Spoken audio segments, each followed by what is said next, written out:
So just some thoughts. Um,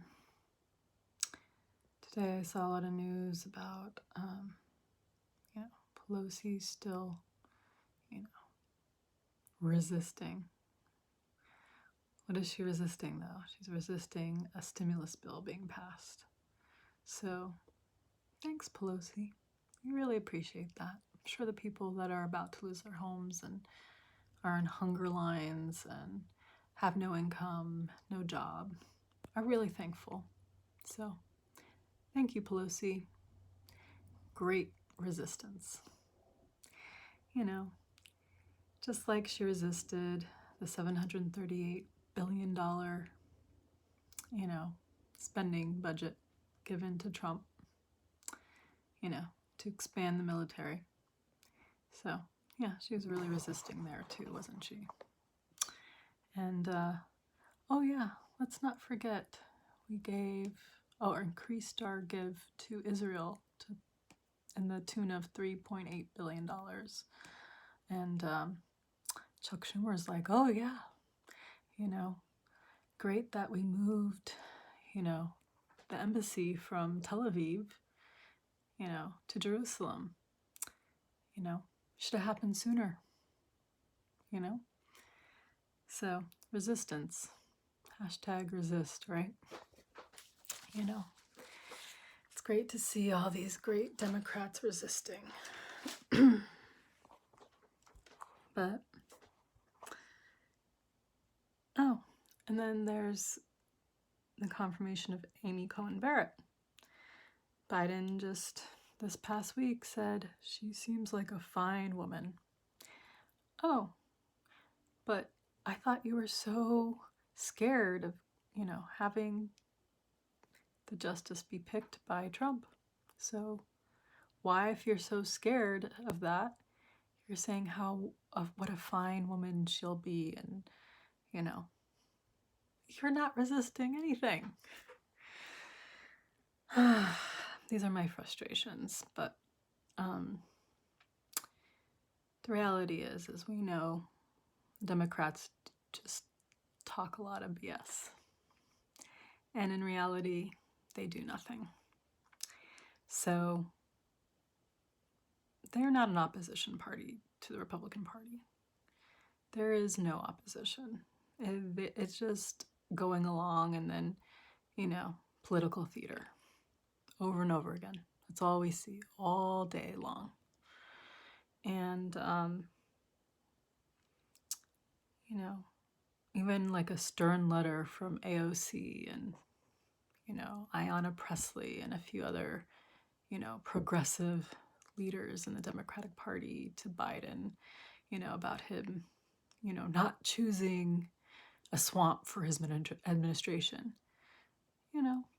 So what is he going to do with that letter? You think he's going to listen to you guys?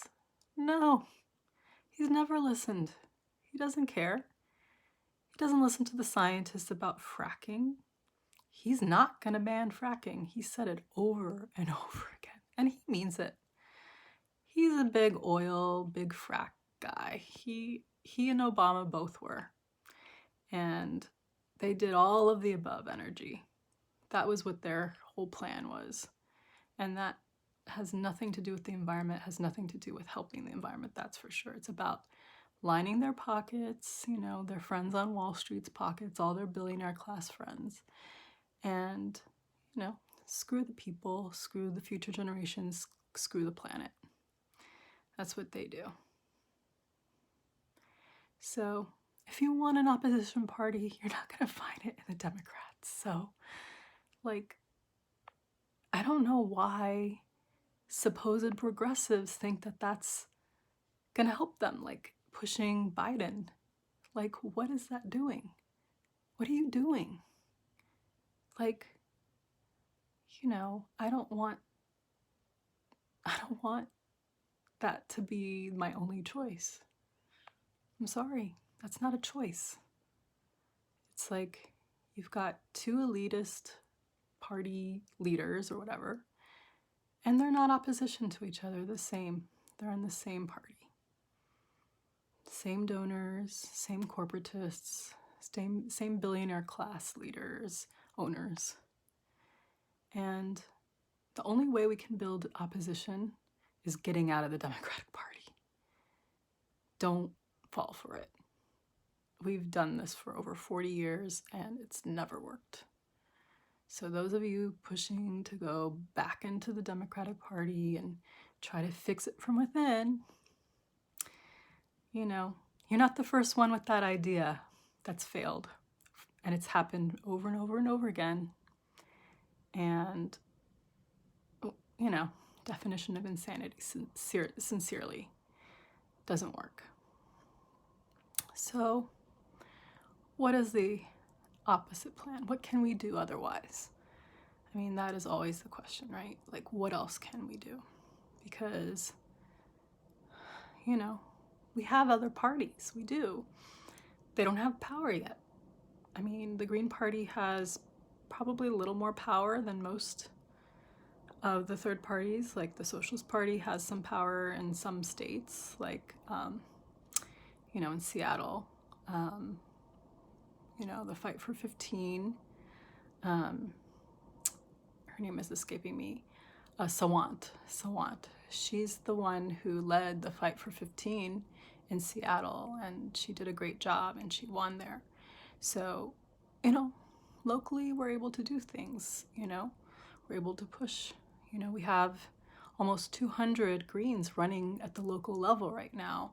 And so we really, you know, we always get that question every 4 years. Oh, why do you guys always just run a president and you guys don't have anybody in the local, you know, government?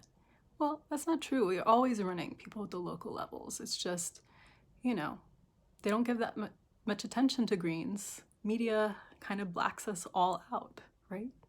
Because they don't want us to have power. You know, the corporate media is owned by six